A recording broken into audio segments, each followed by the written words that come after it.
ขอเจริญสุขเจริญธรรมออกตนญาติโยมทั้งหลายวันนี้ก็เป็นมือวันเสาร์แห่ม15 ค่ำเดือน5จะเป็นเดือน7ลาวเดือน6ลาวพศ2569หรือปี2026ก็เป็นมือตักบาตรถวายทานวันสิ้นใหญ่แฮม15 ค่ำทานบุญดำของกับพวก150,000เก้าสิบเนาะสาวผู้แก้วของกับพวก150,000 91นางบัวค่ำพ่อของพวก292,000นางค่ำพ่อแม่ใหญ่ค่ำพ่อมาแล้ว80,000 กีบ93ข้าวทานลุงพันพ่อของพวก150,000 94ทาน4นางสายค่ำ295ทานข้าวรุ่น295นี่ทานรุ่น2นางผู้บอก2 ล้าน500,000 กีบเด้อ96แม่ออกอินทาซอนบ้านกันโดน397แม่ออกเองบ้านแม่ออกเองบ้านตะกุดใน500 บาทและญาติมิตรทั้งหลาย500 บาทเนาะแม่ออกเองใช่แล้วตามหลาย500 บาท98แม่ออกวันค่ำพอพ่วง299แม่ออกกุ้งทอง100,000ก็99เลย100เนาะ100นี่แม่ออกดำพอวันค่ำแม่ต้อย230,000 กีบ101นี่แม่ออกน้อยพร้อมครอบครัว150,000 102แม่ออกค่ำพอออกค่ำประเสริฐแม่ออกเพชรสมร500,000 กีบเด้อ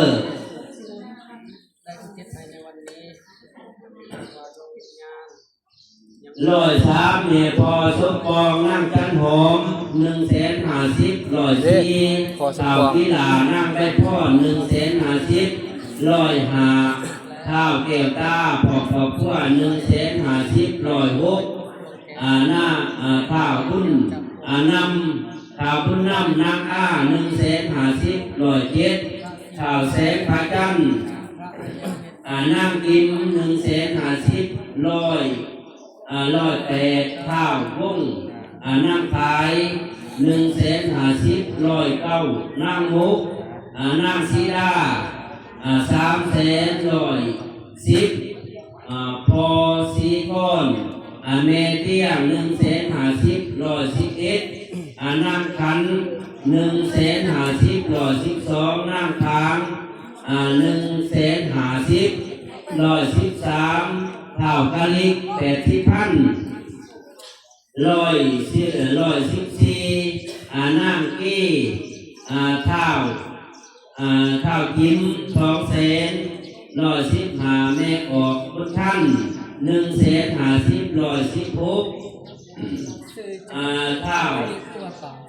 าคำพูนป่านตะกุดใน100,000 117เท่าก้อนค่ำนั่งนุ่งค่ำ150,000 118เท่านิดนั่งป้า150,000 119ข้าวจันนั่งสีดาไล150,000 120ข้าวโจ้นั่งมีบ้านทงเซตท้ายเครื่องวัดเดอร์200,000นี่121ผัวนั่งจันนายสร้างอะไรเด้อพร้อมครอบครัว200,000 122เมพูนพ พร้อมลูกนี่สอบ3 แสนร้อยเช้า3 วันเสาร์ ร้อยเช้าสี่ข้าวซากนั่งแดด2 แสนเช้า9,000 ส่วนให้เจ้ากรรมนายเวรทั้งหลาย ร้อยเช้าหาน้ำร่วมแม่ร่วมใจพร้อมลูกหลาน150,000ร้อยเช้าพุกข้าวซุ้มหวังนางใจพร้อมครอบครัว2 แสนร้อยเช้า7นั่งข้าวทองพูนร้อยเช้า7ข้าวทองพูนนั่งรี่พร้อมครอบครัว2 แสนร้อยเช้า8 ไฟมีบ่ ข้าวลาแม่กิ้งอี150,000ร้อยเช้า9พอออกท้ายแม่ออกผู้150,000ร้อย30แม่ออกเหมือนพอออกสมศักดิ์2 แสนร้อย31พอออกก้อนไส้เมน้อยน้ำ2 แพ็คเงิน3 แสนร้อย32พอออกสีท่อแม่ออกเพชร วันเสาร์ น้ำ4 แพ็คเงิน2 แสน วัดก็ยังบ่ทันแล้วเด้อก็มานี่แหละวัดก็ได้วัดก็ยังบ่ทันแล้ว 133ข้าวคุณนี่แม่เกษียณ150,000ร้อย34ข้าวสา เท้า ข้า อึ้ง ว ใหญ่อันนี้เท้าอึ้งน้อย 150,000ร้อย30 อันนี้เท้าเขียดจะหน้าอยู่ตรงกลาง นางลำพอน2 แส ตัวน เขียดจะหน้า ร้อย36ข้าวพรไส้นางไงข้าวพรไส้เด้อขายเครื่องอยู่ตลาดเด้อข้าวพรไส้นางไง3 แสนร้อย37พอออกเหมือนพร้อมครอบครัวพอเหมือนนางมุกพร้อมครอบครัว2 แสนร้อย38ข้าวเลพร้อมครอบครัว1 แสนร้อย39ข้าวเลยพ้นข้าวเลยพ้นเวียดชาวเฮือนนาสลาเด้อ2 แสน140ข้าวแปลงนางก้อง150,000ร้อย41พุทธจักรคานพุทธจักรนางก้อง3 แสนร้อย42ข้าวสีพูนนางสมัย150,000ร้อย43ข้าวสายพรนั่งนูท่าน2 แสนร้อย44ข้าวพ่อใหญ่กุดแม่ดวงจันทร์150,000ร้อย45ข้าวตำพ่อใหญ่ตำน้ำแก้วล่า150,000 ไปยายสอนอ่านบอกมาครับบอกเลยก่อน กำลังกระบอกเนาะ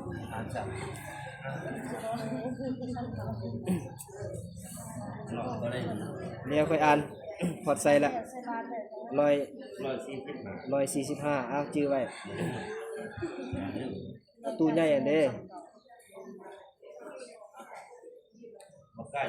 นี่อ่านให้เพิ่นก่อน นึกออกมาแต่กันดอนสีหอม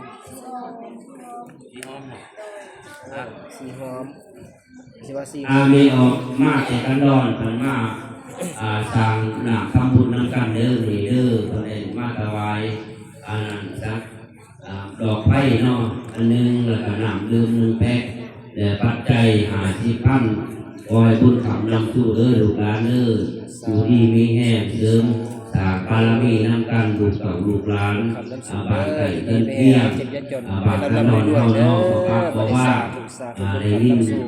ประกาศข่าวลูกของลูกหลานมาอุปโภคนาสาธุทั้งกันเด้อลูกหลานเริ่มเลยเริ่มรถดังเขา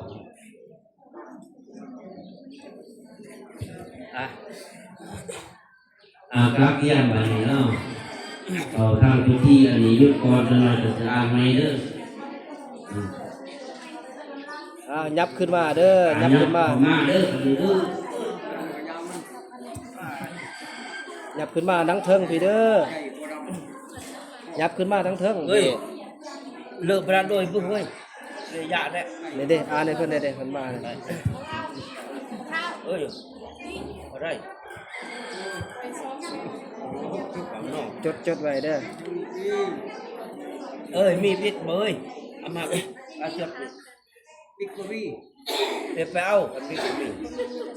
มาสั่งมิดจะมาแต่ตัวนี่ ใส่เด็กสิ น้ำเพิ่นนั้นแล้วเพิ่นบ่ไปเอาพันอ้อแอเนาะ ซื้อจังได๋ ข้าวบ่ อ่านรถอ่านรถ แม่ออกข้าว อ่านรถเว้ารถ เนาะนี่ครับเพิ่นมาอุปโภคมาทนาน้ำเด้อแม่ออกข้าวบ้านคือเข้าสัก200,000 250,000 250,000มาช่วยซื้อกระเบื้องเนาะเพื่อมุ่งศาลาพุ่งข้ามเฮาที่ยังบ่ทันได้สำเร็จบ่ทันได้มุ่งให้ลูกเต่าลูกหลานกาเกี่ยมเนาะปัจจุปัจจัยมาอุปโภคโมทนาขอโมทนานำเด้อลูกหลานเด้อสาธุให้บุญกับนำสู้มีความสุขมีความเจริญสื่อได้กายมาเด้อหลับด้วยเด้อนั่งข้าวปั่นคือเฮ้ยเลิกแล้วด้วยเพื่อเฮ้ยยอดพระเขามาซิวแต่ยอดพระเขาผู้ชายยอดพระเขาเด้อเยี่ยมเขาพิธีบัดนี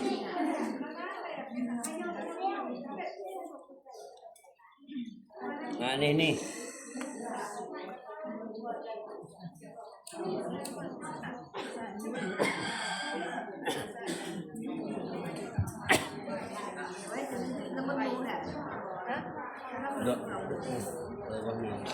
นั่งข้าวบันทึก ไม่ออกนั่นเด้ไม่ออกสีหอมเด้บัตรกันดอน50,000 อะไร50ไม่ออกที่ห้องบันกันดอน เต้นเมื่อวานจดเด้โอ้มันสิอยู่บนเก่าเนาะเว้าไปก็หมดไปที่ห้องบันกันดอน50,000แต่นั่งข้าวบันคือ250,000250,000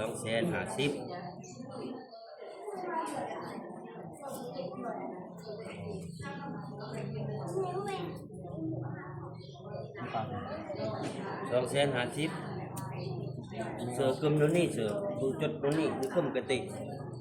คนก็บาตะกับดอกไงตะกับดอกกึมนี่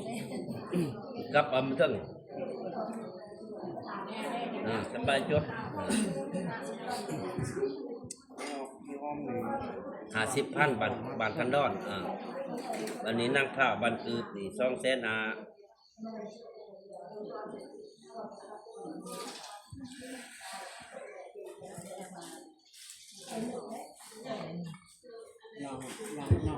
นั่งข้าวบันขอบครอบครัวขอบครอบครัวขอบครัวแล้วหัวหมด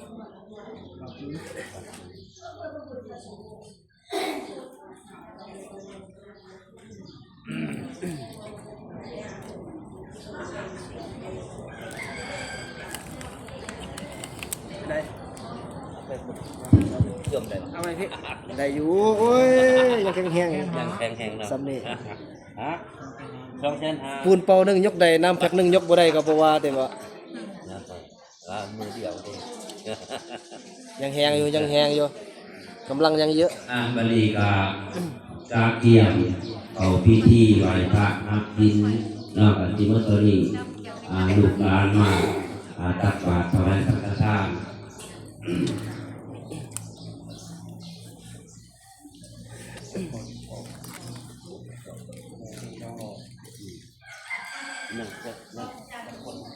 200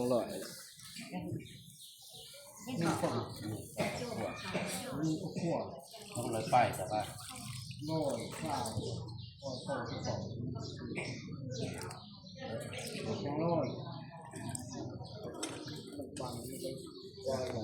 ำถวายกันวัวก็สุดสู้ครับ กางมุกกางใจเด้อวันนี้เด้อศิลปะข้าวไหวพระทำศีล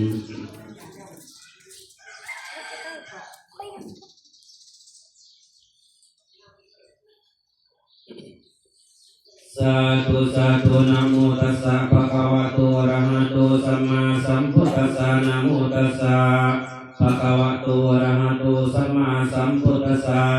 สาธุพุทธปุสสะเตชะวันตาธัมมะปุสสะปัญญาวันตาสังฆปุสสะโภควันตาอภิธิคังภาวุภูคังอังสิเนตัตตวะอาสิติกัปปะโกติโยอภิรโภมหาปัญโยทาริโตปิติกาตยังนิพพานังปรมังสุขังสาธุสัพเพกามิจโลเปสิสิการตาเทจันตาลิเควิมานิทิเปนะเทจักามิตลวนาขังหาลานิอาลามะเกเตปุมาจยันตุเทวาสารกา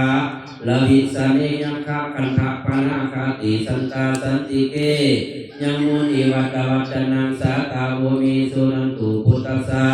วันนักกะโลยังปัทันตาคัมมาสาวันนักกะโลยังปัทันตาสาธุสุนันตุพุทโตเยเทวาดุลาเทวดาเจ้าทั้งหลายอันสถิตอยู่บนสวรรค์สันภาคัมตังภูมิเทวดาเจ้าทั้งหลายอันสถิตอยู่เทิงยอดภูเขาผาแต่กอรอนกอดีและภูมิสถานวัดว่าอารามที่นี่ก็ดี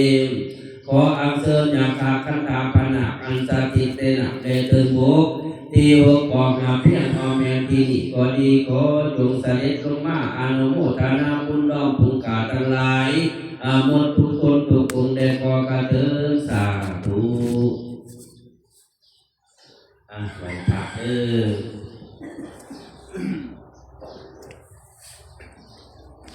อิมินาสังฆาเลนะตังพุทธังอภิปูชยามะอะระหังสัมมาสัมพุทโธภะคะวาพุทธังภะคะวันตังอภิวาเทมิอิมินาสังฆาเลนะตังธัมมังอภิปูชยามะสวากขาโตภะคะวะตาธัมโมธัมมังนามัสสามิอิมินาสังฆาเลนะตังสังฆังอภิปูชยามะสุปฏิปันโนภะคะวะโตสาวกสังโฆสังฆังนามามินะโมตัสสะภะคะวะโตอะระหะโตสัมมาสัมพุทธัสสะนะโมตัสสะภะคะวะโตอะระหะโตสัมมาสัมพุทธัสสะนะโมตัสสะภะคะวะโตอะระหะโตสัมมาสัมพุทธัสสะพุทธังสรณังคัจฉามิธัมมังสรณังสามิสังฆังสรณังคัจฉามิทุติยมปิพุทธังสรณังสามิทุติยมปิธัมมังสรณังคัจฉามิทุติยมปิสังฆังนังคัจฉามิตติยมปิพุทธังสรณังคัจฉามิตติยมปิธัมมังนังคัจฉามิตติยมปิสังฆังสรณังคัจฉามิอิติปิโสภะคะวะอะระหังสัมมาสัมพุทโธวิสัชจารณสัมปันโนสุขโตโลกวิทูอนุตตโลปุริสธัมมสารติสัทธาเทวมนุษย์สานังพุทโธภะคะวะเตกายเยนะวะจานวะเจกสวะพุทธิกุกมังปะกะตังมะญายังพุทโธนิกานันโตอาจายันตังกะลันตะเอสังนิโกมะพุทเตสวากขาโตภะคะว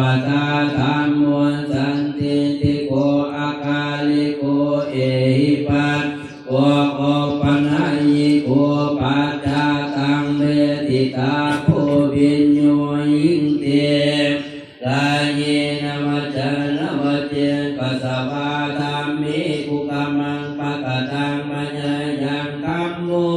ติการนันโตอาจจะยันตังคะลันตะเลสัมปะอิตุงปะธัมเมสุปฏิปันโนภะคะวะโต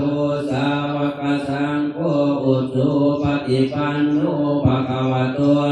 วะกสังโฆญาญาปฏิปันโนภะคะวะโตสาวกสังโฆสามีเจติปันโนภะคะวะโตสาวกสังโฆญาติตังจากัน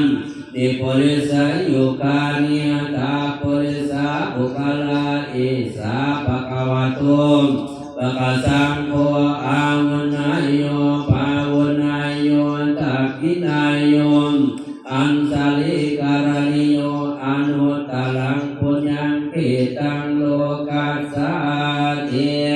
กายเยนวัจนวเจกัสสะปะสังคีกุกามังปะกะตังมัญญายังสังโฆปฏิกันนันโตอาจายันตังอาลันตะเลสัมปะนิตุงวสังเขโอกาสวันทามิปันเตเจติยังสาปังสัพพตังทานเอสุปริทิตังสานิกถาตุมหาภูติงพุทธรูปังสักการังสัตตาวัตสามนสังเทววันทามิเตตตังกเตสัญญานิอันสานิธานิกามนิจาปิสัพพะทังโอกาสวันทามิปันเตสัพพังอปาราตังกามตัมเอมเตมยังกตังปุญญังสัมมินาอนุโมทิตาปังสัมมินากตังยังไมหังคาตาปังสาธุสาธุสาธุอนุโมทามิสาธุนะโมตัสสะภะคะวะโตอะระหะโตสัมมาสัมพุทธัสสะนะโมตัสสะภะคะวะโตอะระหะโตสัมมาสัมพุทธัสสะนะโมตัสสะภะคะวะโตอะระหะโตสัมมาสัมพุทธัสสะสาธุมะยังเมพันเตวิสุสุรักขณกายติสลาเนนะสหปัญจศีลานิยาจามะพุสียมปีมะยังเมพันเตวิสุสุรักขณกายติสลาเนนะสหปัญจศีลานิยาจามะตาติยมปีมะยังเมพันเตวิสุสุรักขณกายติสลาเนนะสหปัญจศีลานิยาจามะสาธุข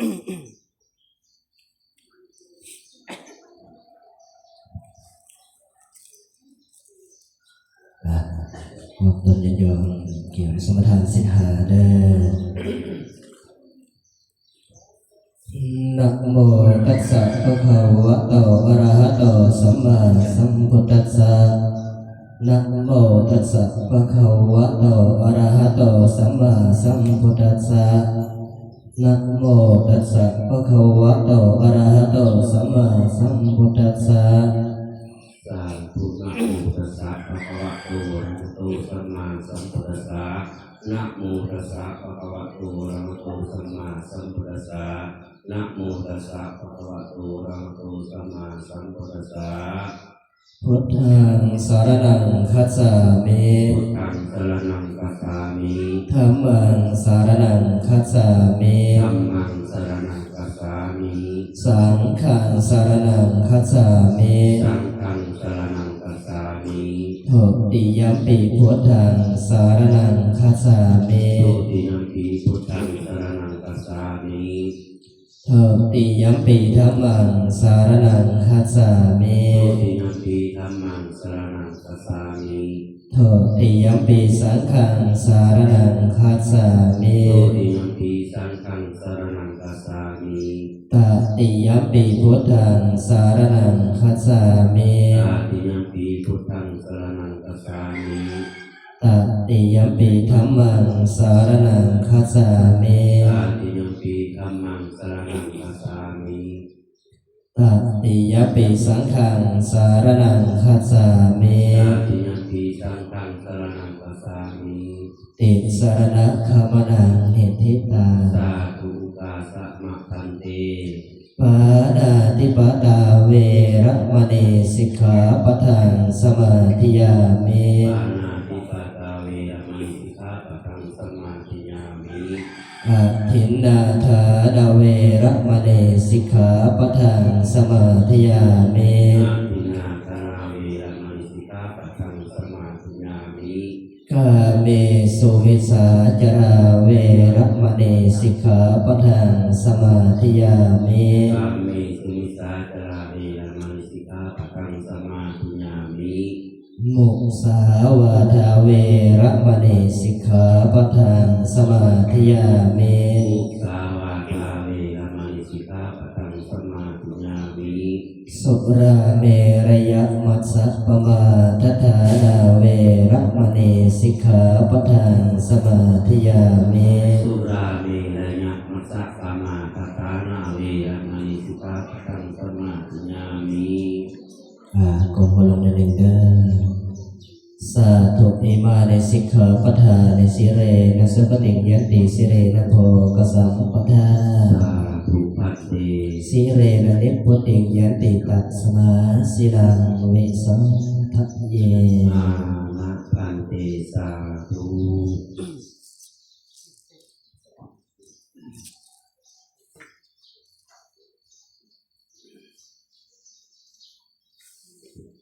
เยี่ยมใจ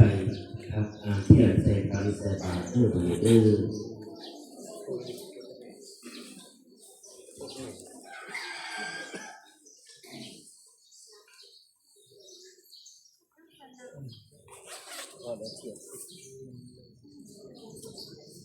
ดันเตียนดันเตียน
ยกขันใส่บาตรเด้อ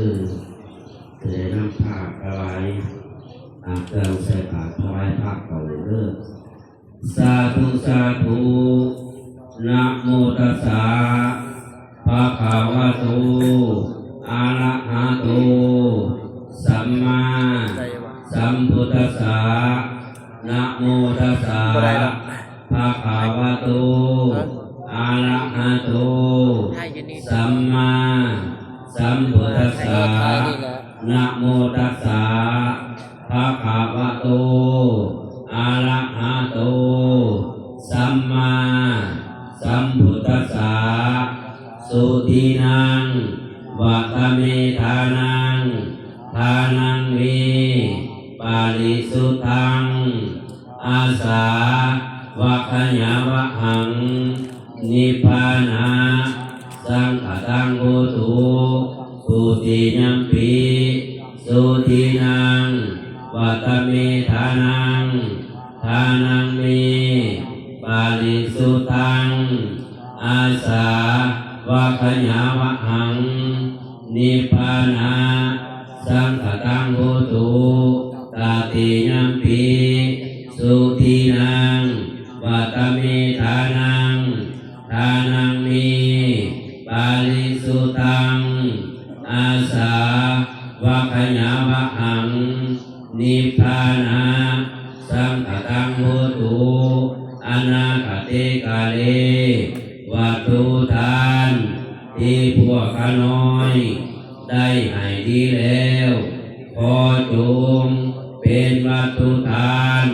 อันบริสุทธิ์เติมความสิ้นไป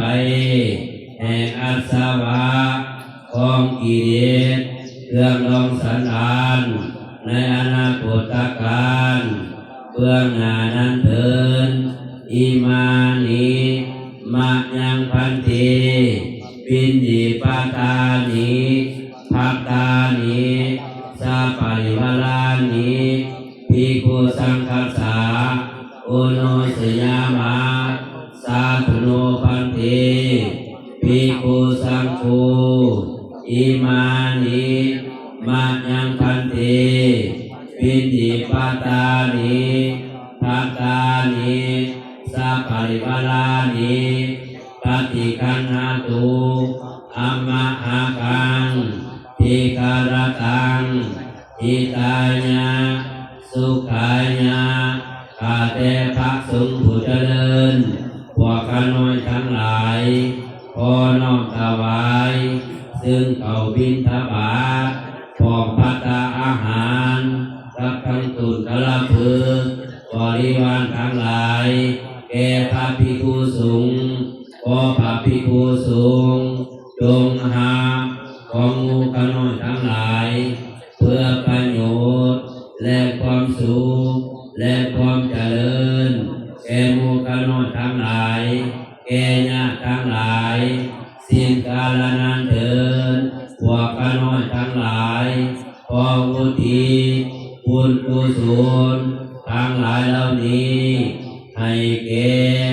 บรรพบุรุษบิดามารดาพ่อเขาไม่หลังเจ้ากรรมนายเวรเจ้าเกณฑ์สตาเจ้าทีเจ้าทางสัมภะฤาษีพระแม่พรกรณีผู้มีพระคุณทั้งหลายขอจงได้รับบุญกุศลทั้งหลายเหล่านี้ขออุทิศให้แก่พระผู้สิหาพระผู้สิอานครูบาคำอวนที่ล่วงลับไปขออุทิศให้แก่เจ้าที่วัดวาอารามสถานที่นี้ขอจงได้รับบุญกุศลทั้งหลายเหล่านี้ที่พวกข้าน้อยได้มาอุทิศให้ในวันนี้ด้วยเถิดสาธุสาธุสาธุอนุโมทามิอิมัสสมิงอาลามะอาลามะกิเตอิมานิภิกขานิสาสุปัญญัสนานิสาอุทกานิสาตัมพลานิสาติตามรณานิสัพพพุสนาอาหารานิสากิรณะเปสัสสานิสัพพันดานิพุทธคัมมาสังฆพุสานักขายะสังฆสานิญาเทมาสาธุสาธุสาธุอนุโมทามิสาธุสาธุสาธุทุกขันสัจจาธรรมเทศนาโลกานังกัลสามิสาธุ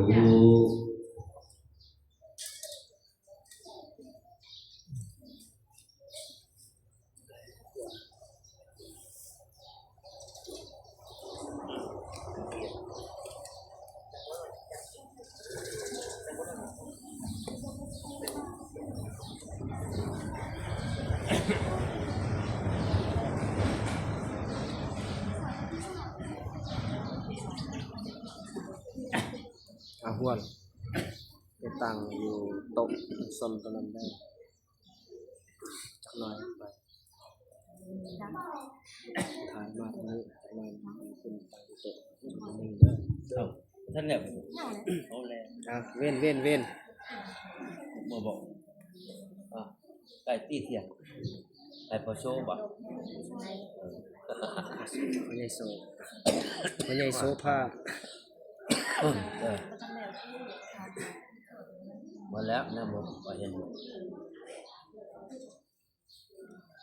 จับเลย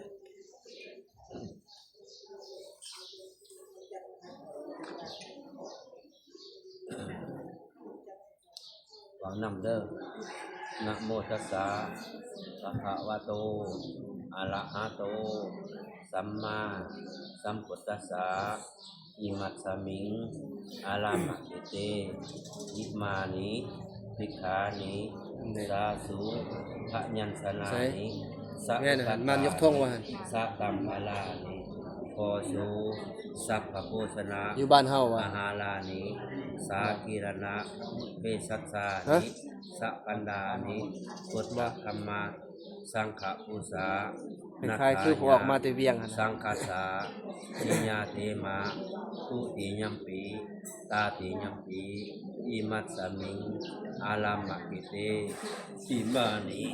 ภิกขานิสาสุขะยังสนานิสัอุตกานิสัตัมภาลานิโพสุสัพพะโภชนะอาหารานิสากิรณะเอสัสสานิสัพพันดานิพุทธคัมมะสังฆปูสานัทายาสังคัสสานิญาเทมาข้าน้อยแม่ไว้ขออุทิศบุญกุศลถึงดวงวิญญาณขอใหญ่โสที่ล่วงลับไปขอจงได้ฮับ ตั้ง มีความสุข สุข มี ไม่ ค ต้ วา อง ม เทิง เจริญ มีวันนาสุขภาละตลอดกาลนานเทินสาธุสาธุสาธุอานุโมทา หันทางหล่าง เห็นแล้วนะ บอกอ่านชื่อเพิ่นเด้อ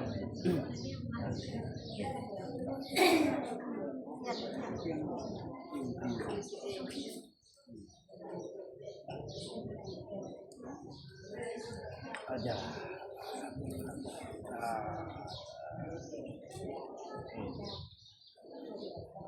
ติดยังไงติดบาทไปติดบาทได้เพื่อนเลย สิบบาทนะ เบาไปใส่ ทั้งหมดสิบบาทครับ เอาไปตั้ง ถ่ายมาทางนี้ดูต้องพุ่นถ่ายด้วยอันนี้ถ่ายมาเลือกที่ถ่ายมา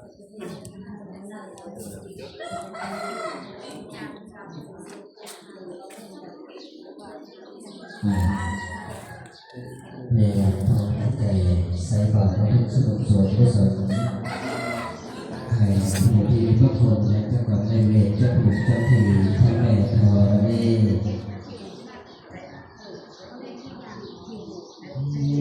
นะโมตัสสะภะคะวะโตอะระหะโตสัมมาสัมพุทธัสสะนะโมตัสสะภะคะวะโตอะระหะโตสัมมาสัมพุทธัสสะนะโมตัสสะภะคะวะโตอะระหะโตสัมมาสัมพุทธัสสะพุทธังสรณังคัจฉามิธัมมังสรณังคัจฉามิสังฆังสรณังคัจฉามิตุติยมปิพุทธังสรณังคัจฉามิตุติยมปิธัมมังสรณังคัจฉามิตุติยมปิสังฆังสรณังลิโกโนตาโรปุริกาธัมมัสสะระเทสัทธาเทวะมะโนสันตังพุทโธภะคะวะติสวะคาโตภะคะวะตาธัมโมสัพพิติโกภะคะลิโก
สั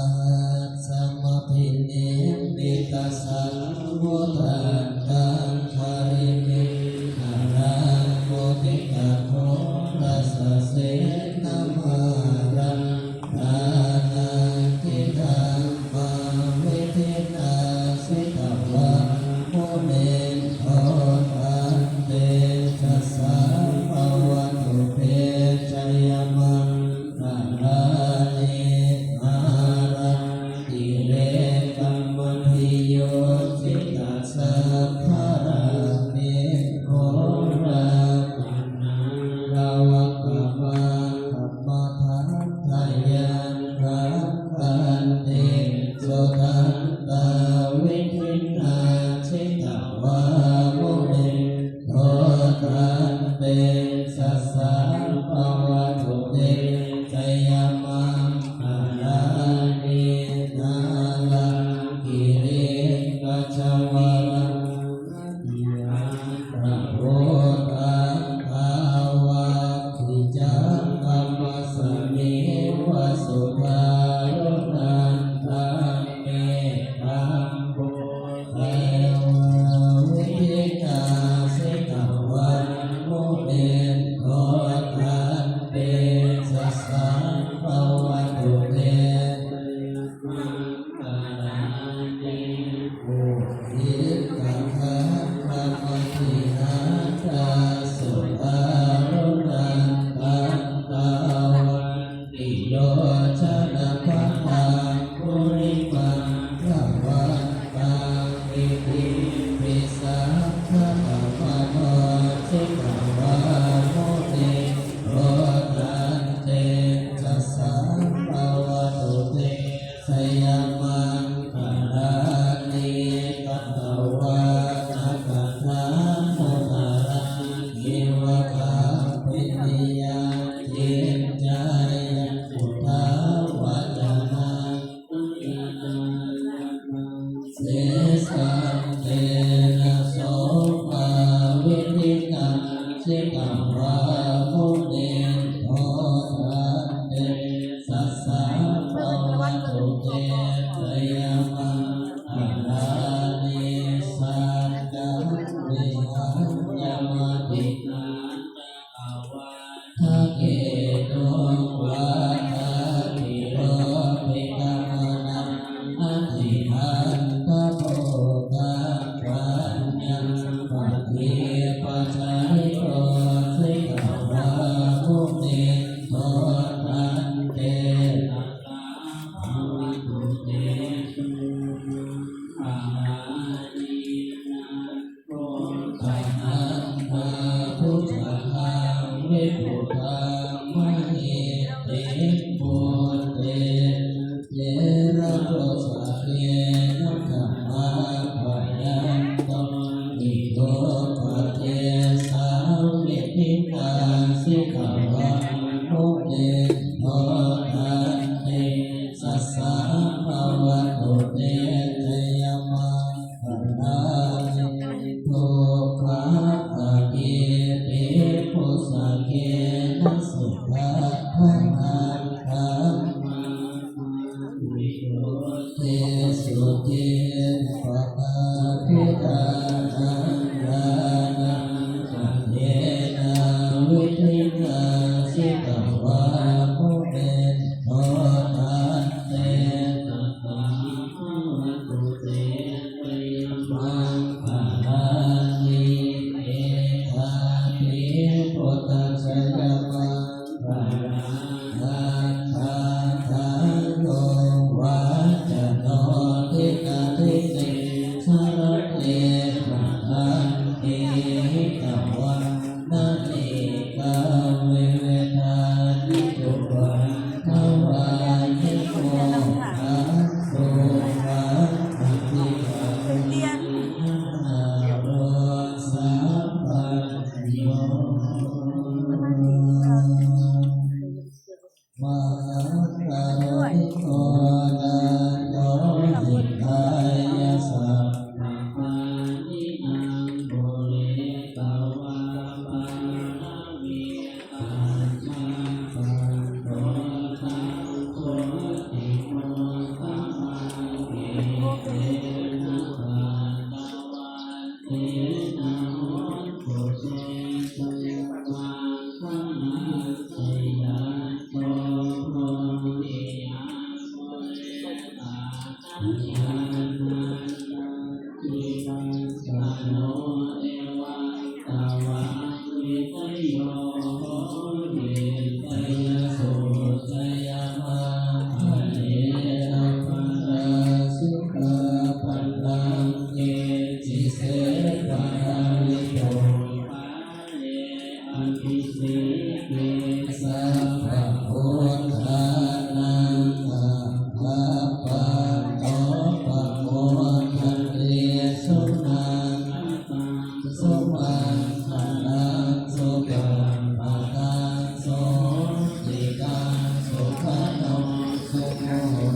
มันจะดำและเรียบร้อยเลยเราจะดำและเป็นสอนให้ถูกยึดจ่อกับสอนทำให้มันลงอย่าไปดำไม่ได้เราก็ต้อง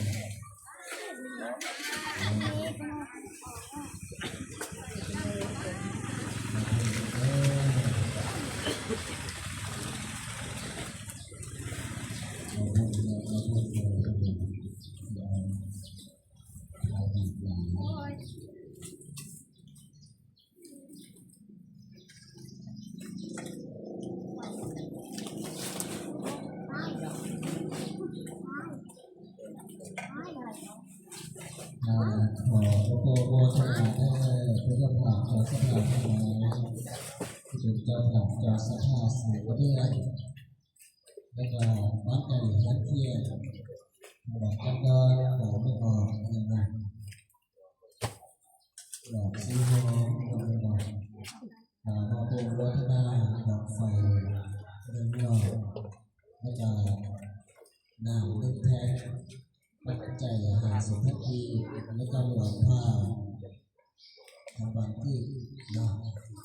อะไรโปรโมทนา250,000แต่ว่าโมทนาสิ่งเรื่องของสนามไทยเรื่องเหตุก็ทำคนก็ตกเราไปคนส่วนขึ้นไปแบบตัวเป็นมันจะให้เกียรติทุกคนเนี่ยคนแก่ขึ้นเรือก็ตกเราไปหลอกหลอนนี่เป็นสิ่งที่คนไม่ทราบ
ลองเป็นไงบ้าง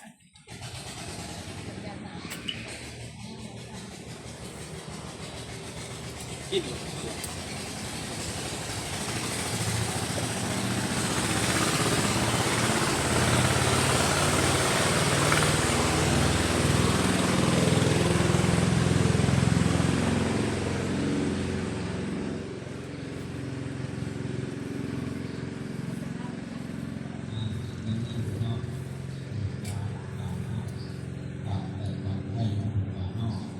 พอได้ยินเสียงเกิดเส้นมะพร้าวประกาศข่าวแก้เจ้าข่าวสะอาดเกี่ยงบ้านเกี่ยงหน่อยมานี่ลูกหลานนอนนี่ได้ประกาศข่าวมาคือข่าวเตือนมากอุปโภคหมดหน้าคือเรื่องเล่นท่านไหนท่านเนี่ยนอก